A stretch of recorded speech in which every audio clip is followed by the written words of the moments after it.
அதிகாரம் 6. கிரேக்க வழிபாட்டு திணிப்பு.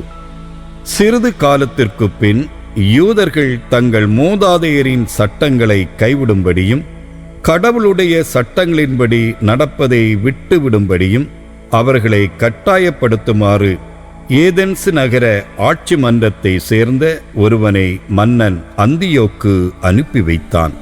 மேலும் எருசலேமில் இருந்த கோவிலை தீட்டுப்படுத்தி அதற்கு ஒலிம்பு மலை சேயூசுவின் கோவில் என பெயரிடவும், கெரிசிமில் வாழ்ந்த மக்கள் வேண்டிக் கொண்டதற்கு இணங்க அங்கு இருந்த கோவிலை அந்நியர்களின் நண்பர் சேயூசுவின் கோவில் என அழைக்கவும் அவனை பணித்தான்.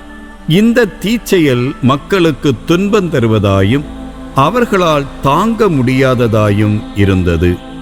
ஏனெனில் பிறவினத்தாரின் ஒழுக்க கேட்டாலும் களியாட்டத்தாலும் கோவில் நிறைந்திருந்தது. அவர்கள் விலை மாதரோடு காம களியாட்டங்களில் ஈடுபட்டிருந்தார்கள். திருவிடத்து எல்லைக்குள்ளேயே பெண்களோடு உடலுறவு கொண்டார்கள். விலக்கப்பட்ட பொருட்களையும் கோவிலுக்குள் எடுத்துச் சென்றார்கள். சட்டங்கள் விலக்கியிருந்த பலி பொருட்களால் பீடம் நிரம்பி வழிந்தது. ஓய்வு நாளை கடைபிடிக்கவும் தங்கள் மூதாதையர் சிறப்பித்த திருவிழாக்களை கொண்டாடவும் தங்களை யூதர்கள் என்று அறிக்கையிடவும் கூட அவர்களால் முடியவில்லை.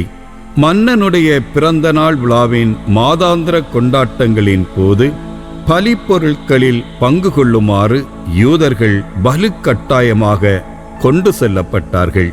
தியனீசுவின் திருவிழா கொண்டாட்டத்தின் போது கொடிகளால் புனைந்த முடி அணிந்து தியனீசுவின் பெயரால் நடைபெற்ற ஊர்வலத்தில் கலந்து கொள்ளுமாறு கட்டாயப்படுத்தப்பட்டார்கள்.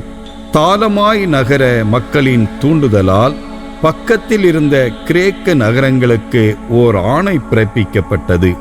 அதன்படி அந்நகரங்களின் மக்களும் அதே முறையை கையாண்டு யூதர்களை பலி பொருட்களில் பங்கு கொள்ளச் செய்ய வேண்டும், கிரேக்க பழக்க வழக்கங்களை ஏற்க விரும்பாதவர்களை கொன்றுவிட வேண்டும். இதனால் யூதர்களுக்கு ஏற்பட்ட துன்பம் அனைவருக்கும் தெரிந்ததே.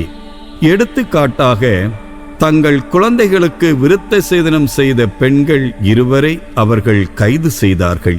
பிள்ளைகளை அவர்களுடைய அன்னையரின் மார்புகளில் கட்டி தொங்கவிட்ட வண்ணம் அவர்களை எல்லாரும் காண நகரை சுற்றி ஊர்வலமாக நடத்தி சென்றார்கள். பின்பு நகர மதில்களின் மேலிருந்து அவர்களை தலைகீழாக தள்ளிவிட்டார்கள்.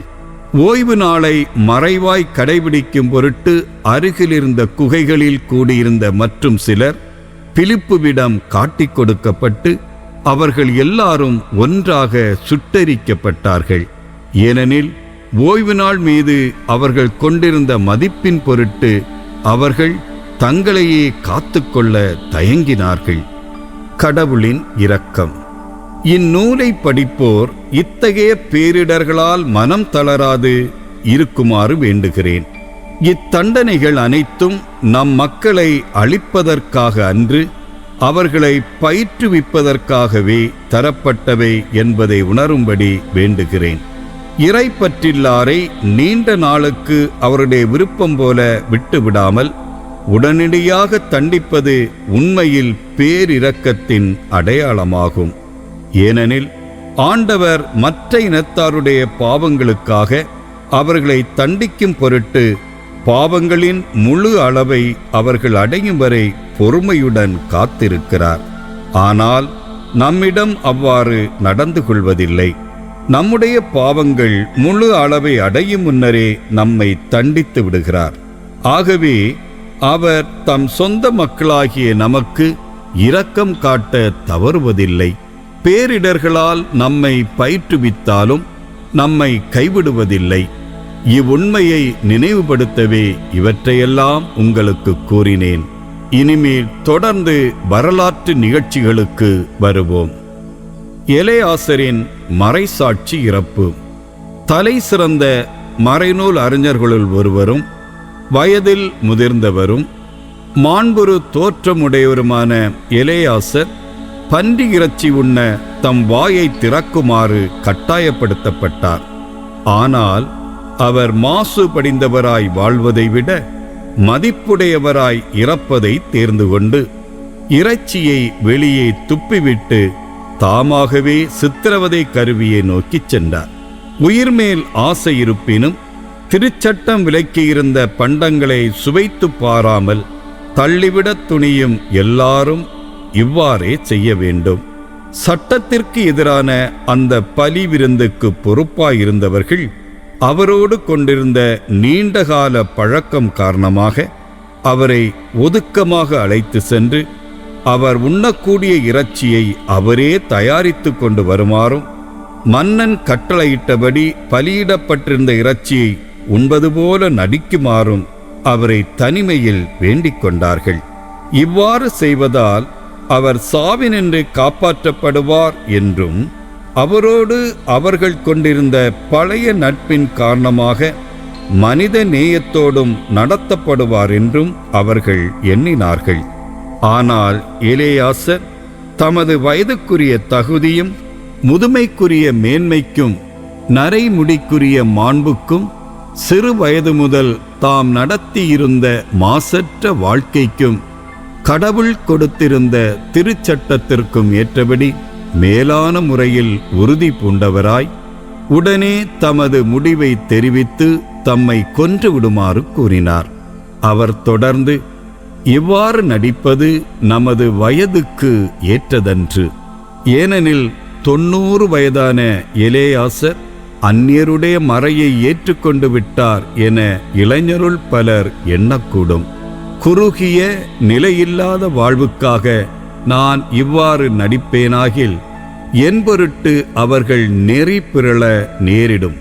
அவ்வாறு நேரிட்டால் அது என் முதுமையை நானே களங்கப்படுத்துவதும் இழிவுபடுத்துவதும் ஆகும். மனிதரின் தண்டனையினின்று நான் தற்காலிகமாக விடுபட்டாலும் உயிரோடு வாழ்ந்தாலும் இறந்தாலும் நான் எல்லாம் வல்லவருடைய கைக்கு தப்ப முடியாது. ஆகவே இப்போது என் உயிரை ஆண்மையுடன் கையளிப்பதன் மூலம் என் முதுமைக்கு நான் தகுதியுடையவன் என மெய்ப்பிப்பேன். மதிப்புக்குரிய தூய சட்டங்களுக்காக விருப்போடும் பெருந்தன்மையோடும் எவ்வாறு இறப்பது என்பதற்கு ஓர் உயரிய எடுத்துக்காட்டை விட்டுச் செல்வேன் என்றார். இதெல்லாம் கூறி முடித்ததும் அவர் சித்திரவதை கருவியை நோக்கிச் சென்றார். சற்று முன் அவரை கனிவோடு நடத்தியவர்கள் இப்போது கல்லஞ்சராய் மாறினார்கள். ஏனெனில் அவர் கூறியது அவர்களுக்கு மடமையாக தோன்றியது. அடிபட்டதால் இறக்கும் தருவாயில் இருந்தபோது அவர் அழுது புலம்பி, நான் சாவினின்று விடுவிக்கப்பட்டிருக்கலாம் என்றாலும் அடியினால் என் உடலில் ஏற்படும் கொடிய துன்பங்களை தாங்கிக் கொள்கிறேன். ஆண்டவருக்கு நான் அஞ்சுவதால் என் உள்ளத்தில் மகிழ்ச்சியோடு இவற்றை ஏற்றுக்கொள்கிறேன். ஆண்டவர் தம் தூய ஞானத்தால் இவற்றையெல்லாம் அறிகிறார் என்றார். இவ்வாறு எலேயாசர் உயிர் துறந்தார். அவருடைய இறப்பு இளைஞர்களுக்கு மட்டுமன்று, அவருடைய நாட்டு மக்கள் அனைவருக்குமே சான்றாண்மைக்கு எடுத்துக்காட்டாகவும் நற்பண்புக்கு அடையாளமாகவும் விளங்கியது.